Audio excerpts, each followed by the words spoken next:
Hello, all you hardcore boxing fans out there. How you doing? It's Russ here from Porky's Corner, the biggest gob in sport. We say the things on here that nobody dare say, as you know. We're not cowards like all the rest of them, licking male arsehole. You know who they are, and they know who they are, don't they? No shame, like the rest of them in boxing. 90% brass neck on them. Unbelievable. Stick a knife in you as look at you. Turns queen, evidence in the dock. Job lot. Be very careful who you speak to in the sport of boxing. Watch out for them ticket deals as well. Pop, pop, bang. Or anybody that's got some bubbling. Right. Brick Top. What can we say about this man? Well, he was shot, wasn't he, in 80s? He's still alive now. He's stronger, faster, quicker than a speeding bullet. Has anybody ever seen that shoulder roll that he does? Eh? That shoulder roll is the shoulder roll to end all shoulder rolls. Mike McCallum is training fighters now. He still picks up the blower to Bricktop and asks him about the shoulder roll. Bricktop was dead and buried a few years ago, wasn't he? So they got his claws into the Gypsy King, eh? The Gypsy King and Bricktop, eh? Oh my God. Unbelievable after all what was said. Isn't it funny how people in boxing, who at one point can't stand the sight of each other, and you end up, I don't know. We could be lovers. Oh, which one do you think steals the covers? Oh, Bricktop. Hey, I'm getting worried about him. Hey, with all them group hugs with Gypsy King. Do you know what? In all these years of watching boxing, I've never ever known Bricktop be on back foot like he is with Gypsy King. Gypsy King dictating to Bricktop who they give press passes out to and who they don't give press passes out to. Everybody knows Simon Jordan and Bricktop are besties, aren't they? More or less. And Bricktop's had to ban him from the show, but it's not his decision. He looked really uncomfortable telling Simon Jordan there's no room at the inn, didn't he? But it is what it is. Simon Jordan spoke out against the Gypsy King. You can't do that. You can't tell truth against that lot, Simon. You know that. You've got to tell whoppers to be in the gang. You can't keep being honest and pulling them up on things they've done wrong. You've got to agree with them, Simon. Look, you will work it out as you go along. You'll work it out as you go along. All right. Whatever the Gypsy King's winning, all the rest of the Klingons are not going to go away. All the kin. They'll all want flying over, putting up, feeding and watering. Job lot, clothing. Get ready. Because once they get the teeth in, they don't let go. Hey, hey, unbelievable. Wait while they come back to England and they go in a restaurant and somebody gives them an invoice for food. They're going to go, what are you on about? We don't pay for this. We're filming. It's filming. Pop, pop, bang. But Bricktop is having an Indian summer. It reminds me of Arsenal in the late 70s, you know, where they made that surge to win Cup in 79. I think they're still dining out on that, aren't they? With Liam Brady on that easy run and crossing it over for Alan Sunderland. Remember that, don't you, in 79? I do, because I was jumping up and down, laughing my head off. I was. With Liverpool got done in semi-finals, didn't they? I was wounded. I was demoed. Age 8, in bits. But what can you do? But I do remember finally 79. In them days, it was the magic of the cup, wasn't it? You were up at 8 in the morning, it was grandstand all day. There were nobody, not a soul on the street, was there? 3 o'clock while 6. You know what I mean? Now look, nobody gives a toss about FA Cup, do they? The magic of the cup. Do me a favour. But yeah, Bricktop is having an Indian summer like Liam Brady and Alan Sunderland in the 70s. What are Purple Patches going through? He's even trying to get Yard Balatsi on. The man's walking on water. Right? Unbelievable. He's got Takamon and Bacoli. Go on, lad. ripping shit up. We got Ngannou, who's never had a boxing fight in his life, in with Gypsy King. Oh, God. You couldn't make this up. What I want to know is this.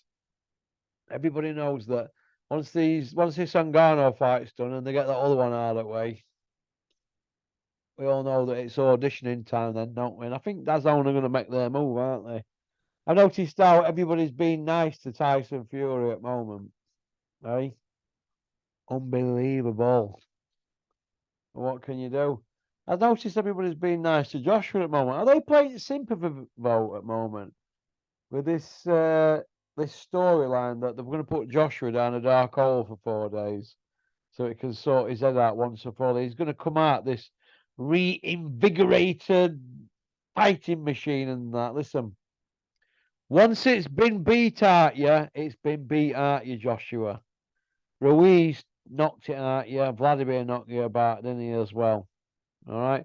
Usyk broke you mentally. He broke you. All right. And all the King's horses and all the King's men couldn't put Umpty together again. They can't put you together. They haven't been able to put you together since Ruiz knocked McCracken, Sims, Joby Clayton, Angel Hernandez, Garcia, Derek James, and now, if that's over, probably Ben Davidson.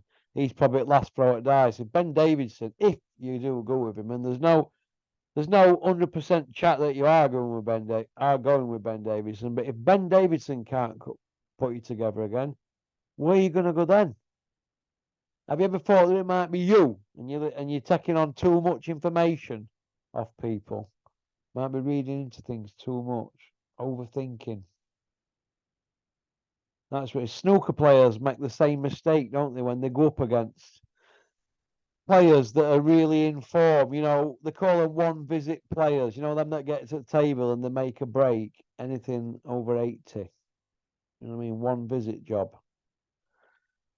Them sort of players, when snooker players come up against them players, they overthink things instead of playing the natural game. Do you know what I mean? Overthink it. Think, well, if I go for that and I miss it, well, he's going to be in it, so I'll go for it half-heartedly. And if I pot it, I'm down at bulk and I'm like safe, but I can work my way back down to other end of the table. That's not the way to go. Not when you're an attacking player and you like that cue ball down near black, down at the top end of the table, so to speak. And then all of a sudden you're playing shots to nothings. That's overthinking. And that's what Joshua's doing. He's overthinking everything. Well, if I throw this punch, what if he catches me with that? What would Fury do? Or what would he do with this? And overthink. Just go back to what you do best. Knocking people like Kevin Kingpin Johnson and Gary Cornish, knocking them out and giving them a one-way ticket to the resurrection on Bottom Moon. That's what you need to do. Let them hands go. If you can't let them go, you need to be working in Tokyo on a fruit and veg store, kid. Let your hands go, Joshua. That's all it is. But if you let him go against Fury or Wilder, something's going to come back in it. It don't come back when it's Gary Cornish, does it? Or Franklin or Elenius. That's what happens when you step up to elite level. But you've been fed stiffs that much and mismatches and swerve people. You're not prepared for these fights, are you? You weren't prepared for Andy Ruiz. You certainly weren't prepared for Usyk, and you're never going to be prepared for Fury. So my advice is this: be nice to Eddie Hills. You've got a lifetime deal with him, and he might just be able to get you a WBA regular or an IBO Intercontinental. That's how I look at it. But to get back in the mix, you've got to do Wilder to get to the big pot of gold. All right? You're on the back foot now, you and Eddie Hills. You've cheesed a lot of people off. Get them begging bowls out and grovel to Bricktop. Kneel before him and the Gypsy King. That's what you need to do. That's just the way the cookie crumbles. Eduardo. Now that we've got Frank Capone running the show with the shoulder roll. Because let's have it right. If this were 1923 and not 2023, Frank could be running show, wouldn't he, completely? He'd have loads of bars everywhere. They'd have homebrew on it, job lot. There'd be prohibition. It'd be Al Capone, wouldn't it? It'd be Frank Capone. So I like people. I like comebacks. You know when people say, oh, he's dead and buried, he's dead and buried. Well, he ain't, is he? He ain't. He rolled up his sleeves. So I see Matchroom bailing out once Joshua's done and waiting for the landscape to change. They're not going to throw good money at stuff, are they, and try and save the sport. That's what they'll do. They've done it before a couple of times, and they'll do it again. But at the moment, Bricktop's going through a purple patch. He's the top dog, and we have to say, well done, Bricktop. You're back on your perch. But for how long? Because, you know, with that shower around him at the moment, anything's possible, isn't it? Because they'll get locked up. They might never get back to the UK. They might end up shoveling sand for the rest of their lives on chain gang. Because oh, it's possible, isn't it, if you surround yourself with raving lunatics. All right. That's about it, really. There's 78 videos in 23 days. Not bad, eh? Hey? Not bad. All right. If I say so myself. Well, peace out. Thanks for liking and subscribing and leaving a comment. Booyaka.